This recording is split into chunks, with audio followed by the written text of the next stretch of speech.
What is up, everybody? Welcome back to Sequence. I'm your host, Trevor Plouffe, and today we are talking endings. Now, nothing is 100% official, but this may very well be the last ever episode of Sequence, and I guess I better explain that to you guys. We are at a media company, and sometimes things work and sometimes things don't work. I think this worked. The interaction that you and I have had has been awesome.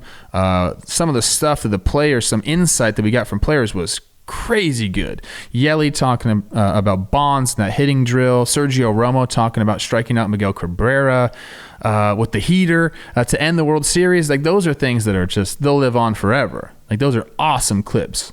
But what has happened is we've just developed some other stuff. Chris Rose and I are going to be doing a ton of stuff together in the new year, along with all my Talking Baseball stuff. So we'll see. This isn't 100% official, but I just wanted to be honest with you guys. We're thinking about it. And if this is going to be the last ever Sequence episode, there's only one at-bat that I want to do. It's by far and away my favorite at-bat in my career. So yes, it involves me, but it's bigger than that, and I think you're going to see why.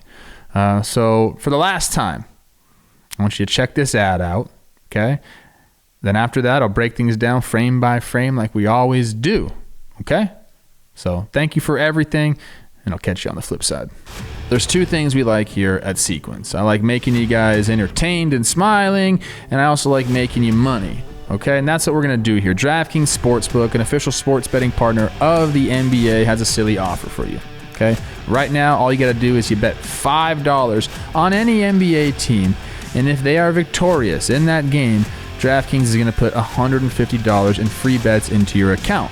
That's crypto-sized gains. That's 30x, people. That's Jake Story Alley type stuff. You're going to have a moat around your house before you know it, and all you have to do is download the DraftKings Sportsbook app now, use promo code JOMBOY, bet just $5 on any NBA team, and win $150 in free bets if they're victorious. That's promo code JOMBOY this Christmas week at DraftKings Sportsbook, an official sports betting partner of the NBA. Crypto gains. Must be 21 or older, New Jersey, Indiana, or Pennsylvania only. New customers only. Minimum $5 deposit and $5 wager required. One per customer. Restrictions apply. See DraftKings.com/sportsbook for details. Gambling problem? Call 1-800-GAMBLER. All right, here we are. Now, as you guys are seeing, this is one of my best friends. This is Tyler Skaggs. Yes, he passed away July 1st, 2019. I believe. I try to block that out, man. That was a tough day for me. So now you see what I was talking about. This at-bat we're about to go over. It's my third at-bat against him. This was 2017. Ty is just an all-timer. I've talked about him so much on our shows, but I guess here I better explain things. We worked out together. I saw Tyler basically fresh out of high school come and get in our workout group in the off seasons. And I saw him grow up and become just like an excellent man. He was a husband. I'm sure he would have been a father, but just a great person. One of the guys who you just wanted to be around at all times. And we spent a lot of time together, and I'm very happy to have that time, even though it was short-lived. I mean, as you guys see, I got the Skaggs thing. That's a memorial card from his funeral right above my head here, and it's there every single time I record because I want to remember him. I also have a picture straight ahead here of him. This is my guy, and it's a very sad story. Go ahead and read about it and tell your kids and tell everyone. I mean, this is an opioid story, and the negative effects, obviously, of those. So here we are, and it's going to be a little emotional. I have no plans for this. I didn't even really write anything. I just said, let's do this video and see what happens. So here we go. Okay, yes, look, I was 0 for 2 off him already, and I knew this was probably going to be his last inning. Bottom of the 6th here. We've already scored 4 runs, and I was like, I got to get one off this guy because I have to. I'm like the older brother here. I got to win this battle. 1 for 3 I'll take. So I remember going into this at-bat being like, I got to get this one. A little scouting report on Ty, a tall lefty, throws low to mid 9s, but his pitch is the curveball. One of the better curveballs in the game when he was pitching. Just a big 12-6er with a ton of spin. Just hard to pick up. When you face a curveball like his, you don't know where it's going to end up. Some spin a little less and they get on you, and then some spin a ton and they seem like they're never going to get to you. And that's Tyler in a nutshell. So I guess let's start this video up and we'll go from here.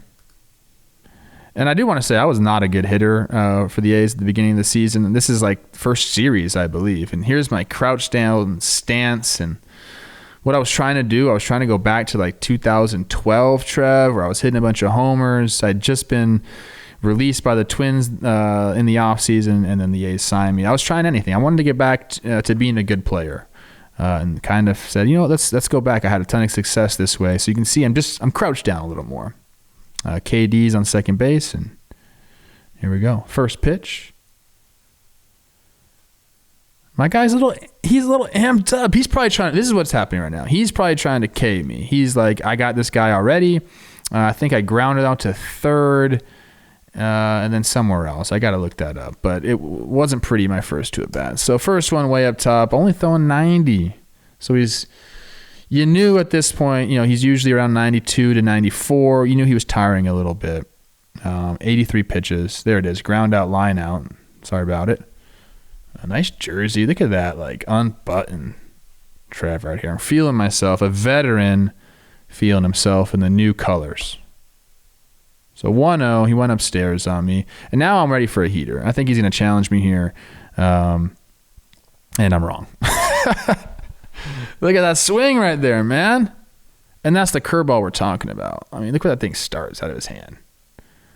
It just never gets to me. And you just think it's going to, and I just swing wildly at it. And I'm like, oh, yeah, I was on that, but I wasn't even close.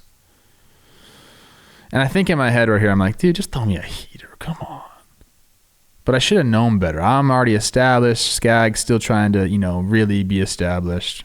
Open base. Bad hitting, Trav. What are you doing, man? Looks freezing in Oakland. Everyone's got their hoodies on. I'm trying to be like cool guy with no sleeves. 1-1 after taking a hack like that. Now I'm like, okay, probably more curveballs coming. You can't hit it. He's just going to keep throwing it. That's my thought process here. 1-1. And he throws me that 90, and I'm late because I'm thinking about that dang curveball. And that's what happens when you have a good secondary pitch that you can throw for strikes and guys have to worry about it, is you get this pitch, which is, it's a good pitch. Actually, now that I'm looking at it, catches the corner here, and I'm nowhere near. That swing makes it look like I'm on it, but I'm not. And now I'm 1-2, and he's got the curveball. This is where I'm like, I got a battle here. And if you've ever been in the box and you get down, and if it's against your buddy, that feeling that comes over you. It's like, I'll do anything. I ain't striking out. Like, I'm going to put this ball in play. Hopefully you make a mistake. But I remember thinking about that. Like, taking my time, stepping out of the box and be like, this dude is not striking me out. Let's see if I get even lower, because sometimes I would do that. I bet if you looked and drew a line from where I was 0-0, 1-0, I'm down in my legs trying to see the ball as best as possible here. Here's the 1-2 pitch. And that is filthy, but that's what I'm talking about. I'm fighting it off. So I foul one over there. Don't need to stop it. Nasty curveball. You guys know the deal.